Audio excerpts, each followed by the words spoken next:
करीब 20 साल से ज्यादा के वक्त से बशर अल असद सीरिया की सत्ता में थे।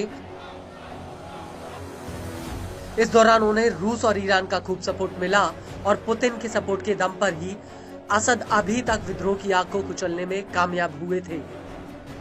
और इसके बदले में असद ने सीरिया के भीतर रूसी सेना को अपना सैन्य अड्डा बनाने के लिए न सिर्फ जगह दी, बल्कि अमेरिका से निपटने के लिए उन्होंने पुतिन को पूरा मौका तक दिया। लेकिन अब सीरिया में विद्रोहियों ने असद को खदेड़ दिया है और इसके बाद से ही सबसे बड़ा सवाल ये उठ रहा है कि आखिर सीरिया में रूसी सैन्य अड्डों का क्या होगा। क्या एचटीएस के लड़ाके रूस को सीरिया से बाहर खदेड़ देंगे या फिर वो पुतिन के साथ नई दोस्ती की शुरुआत करेंगे। हालांकि मौजूदा हालातों को देखते हुए रूस ने अपनी सेना को लताकिया के बेस से वापस बुला लिया है। सीरिया के लताकिया और टाटस में विद्रोहियों का कब्जा है और इन्हीं इलाकों में रूस के सैन्य अड्डे भी हैं। लताकिया में खमीमी एयरबेस और टाटस में रूस का नवल बेस है।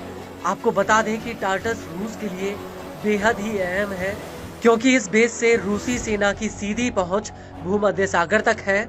इसके अलावा टाटस रूस का अफ्रीका के लिए प्रमुख रसद केंद्र भी है।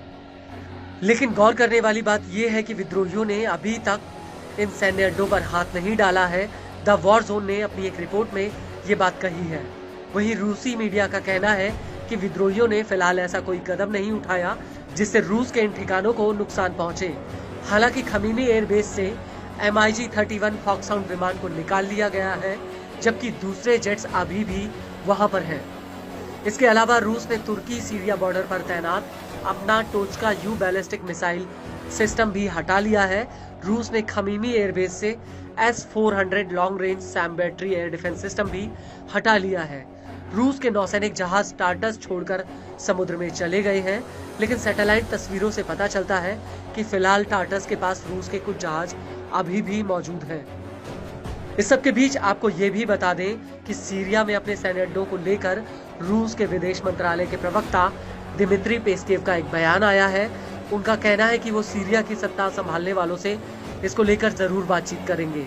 वहीं दूसरी तरफ लताकिया को लेकर न्यूज एजेंसी रॉयटर्स का कहना है कि 9 दिसंबर 2024 को लताकिया बंदरगाह की कई जगहों पर हवाई हमले हुए हैं। इसको लेकर Syrian observatory for human rights का कहना है कि इजराइल ने लताकिया पर एयर स्ट्राइक की थी। वहीं सीरियन सुरक्षा सूत्रों के मुताबिक इजराइल ने यहां पर एक एयर डिफेंस सिस्टम पर हमला किया। हालांकि लताकिया में रूस के सैन्य अड्डों से यह हमला कितनी दूरी पर हुआ, इसको लेकर कोई जानकारी सामने नहीं आई है।